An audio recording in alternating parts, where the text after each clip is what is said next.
Para casi un cuarto de la población española, la primavera no es la estación preferida, ya que comienzan las alergias respiratorias y con ello la alergia al polen. Es una manifestación de este tipo de enfermedades que afecta casi al 21% de la población. Hoy conocemos el servicio de alergias del Hospital Universitario de Burgos.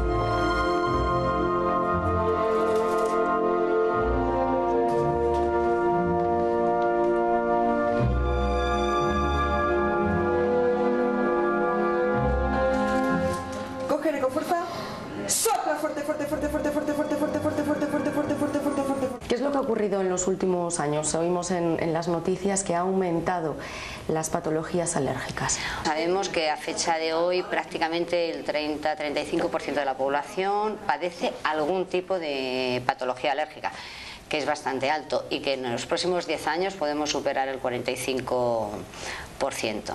En parte se puede deber pues a los cambios de vida, a la contaminación ambiental, que hablamos mucho de ello, por ejemplo, para la alergia al polen, mutaciones que se han hecho en los alimentos, etcétera. Lo que está claro es que es una patología en alta. Ha comentado la alergia al polen, es una de las patologías que ha aumentado sobre todo aquí en Burgos. La patología del polen es con diferencia la primera causa que vemos nosotros en consulta.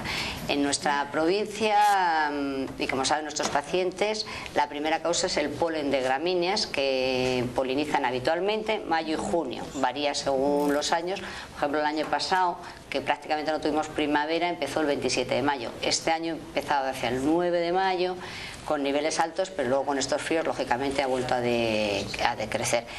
Pero es con diferencia la primera causa. Luego, la segunda, y que asocia a muchos de estos pacientes, otros son monosensibles, es el polen de las cupresáceas, que son los cipreses y arizónicas, que también vemos niveles elevados, pero en lugar de ser en mayo y junio, es habitualmente desde finales de enero a marzo, y nos varía según los años. ¿Qué hipótesis podríamos dar del aumento de esta alergia primaveral? Pues se habla fundamentalmente, que eso es muy curioso, de la contaminación. Primero, los cambios ornamentales que estamos viendo en las ciudades y la contaminación ambiental. Es curioso decir que, lógicamente, el que vive en medio rural tiene muchas más gramíneas alrededor y, sin embargo, la incidencia es mayor en las grandes ciudades. Bueno, Félix, le voy a hacer unas pruebas en los brazos. Le voy a poner unas plantillas y sobre estas plantillas le pondré unos extractos de unos inhalantes. ¿Cómo es el trabajo diario? Pues el trabajo diario es hacer pruebas cutáneas, hacer pruebas epicutáneas, hacer inmunoterapia. Y las pruebas que hacemos, cutáneas y epicutáneas, y de tolerancia de medicamentos, lo hacemos pues para que los doctores luego puedan diagnosticar el tipo de alergia que el paciente puede tener. Ahora mismo, ¿qué pruebas se le está haciendo a este paciente? Estamos haciendo unas pruebas cutáneas para ver si es alérgico a los inhalantes. ¿Cuál es el proceso a seguir? Pues ir colocando sobre la plantilla, yo voy poniendo gotas, luego araño un poquito, porque no se puede llamar, no es pinchar, con una lanceta, y después de pasado un cuarto de hora observamos y medimos a ver qué pápula ha resultado de la colocación del extracto. En un cuarto de hora vamos a comprobar si realmente le está dando una reacción alérgica. Eso es. Le pinchamos al paciente para que penetre el extracto en la piel. Este proceso en los niños, que lo hacemos alguna vez, estas pruebas, hay niños desde luego que incluso muy chiquitines, es que ni lo notan. La verdad es que ni lloran, debe de ser muy poquito el daño que hacemos. Este tipo de pruebas que hacemos sirven para la alergia ambiental y la alergia alimentaria.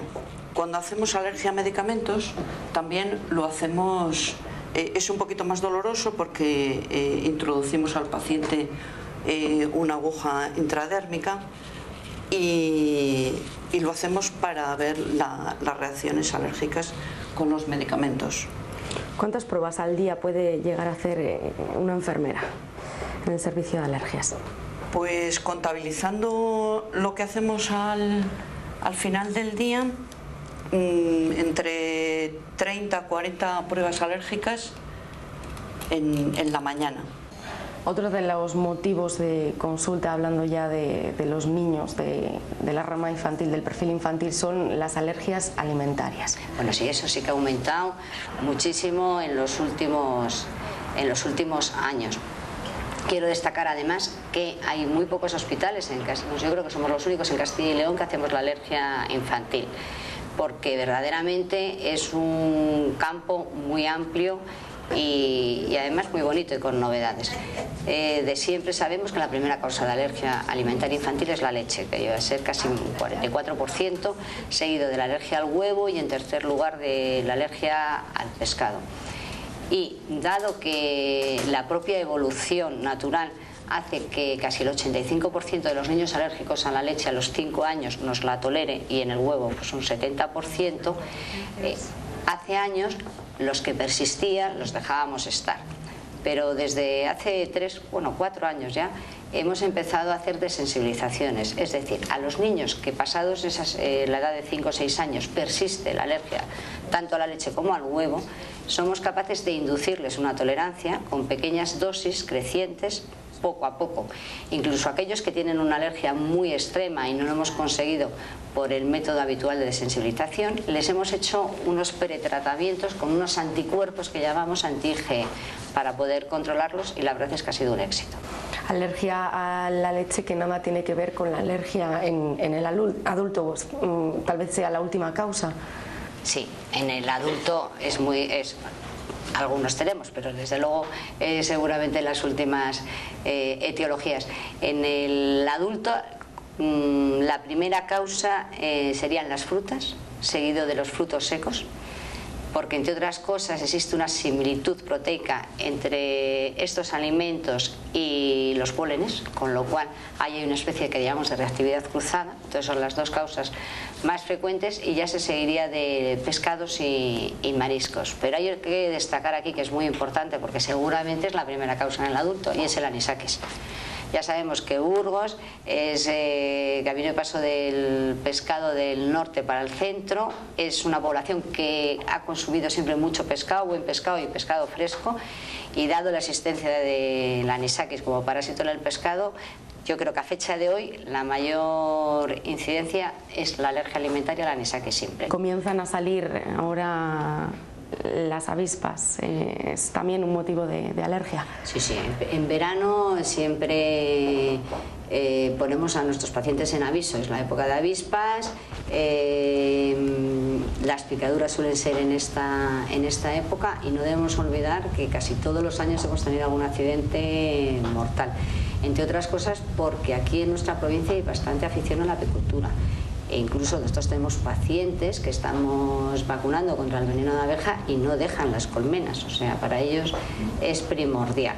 Entonces siempre en esta época intentamos dar un aviso para aquellos pacientes que hayan podido tener alguna dudosa reacción con veneno con picaduras de avispas o abejas para que acudan a nuestras consultas. ¿Cómo es la vacunación de la alergia?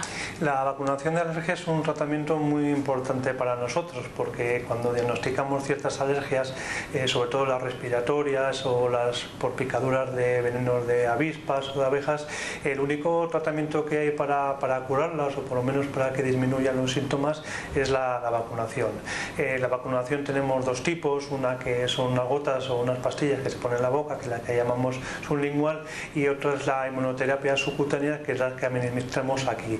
Tenemos una unidad de inmunoterapia que no es una unidad que sea frecuente en todos los servicios de alergia, pero aquí tenemos una de ellas. Conseguir estas unidades de inmunoterapia es muy importante porque así nosotros controlamos los tratamientos y ofrecemos a los pacientes una oferta muy interesante.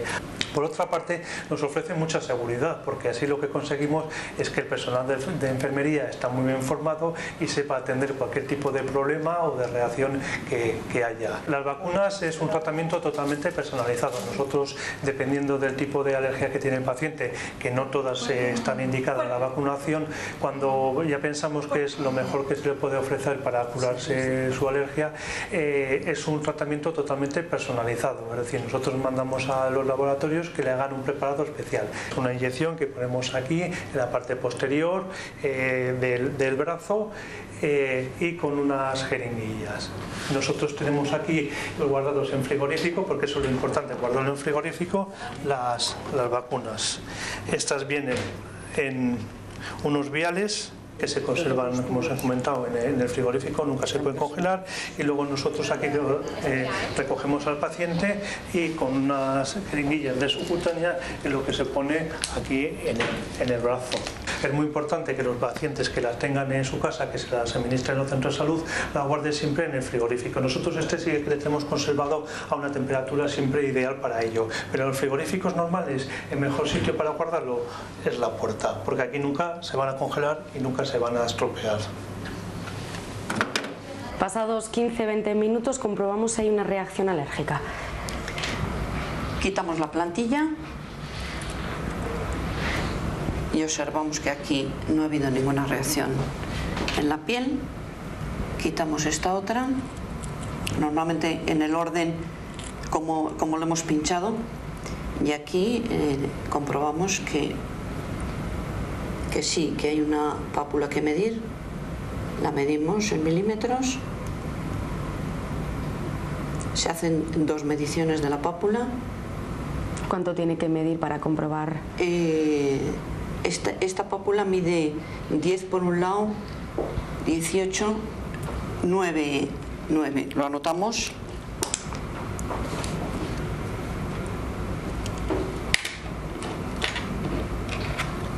Ya la quitamos del todo. Aquí es un control que es positivo, que esto a todo el mundo le tiene que dar positivo, si no, no se podrían hacer, no se le podía hacer la prueba.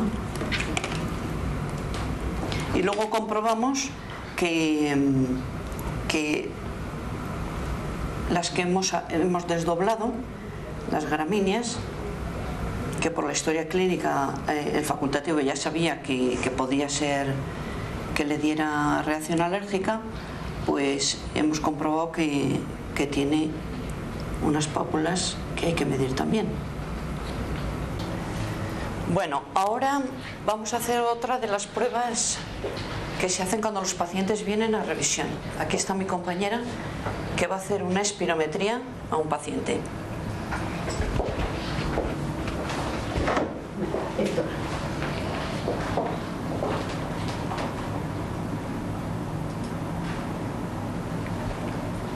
Vamos, mete la boca esto.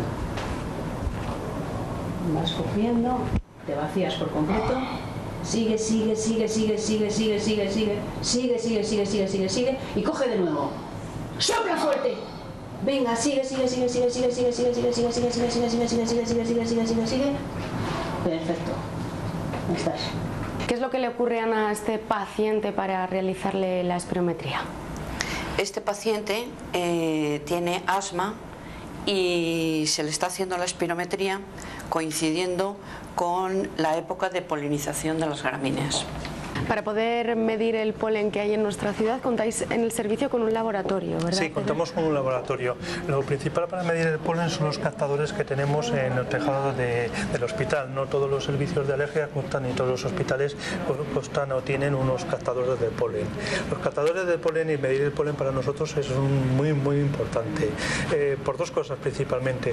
Una es porque así sabemos los polenes que hay o los polenes que pueden producir alergia en el ambiente, y por otro lado lo que hacemos es determinar las alergias que tienen esos pacientes. El paciente, cuando presenta síntomas en una época determinada, nosotros lo comparamos con los polenes que hay en el ambiente y así sabemos a qué es el paciente alérgico.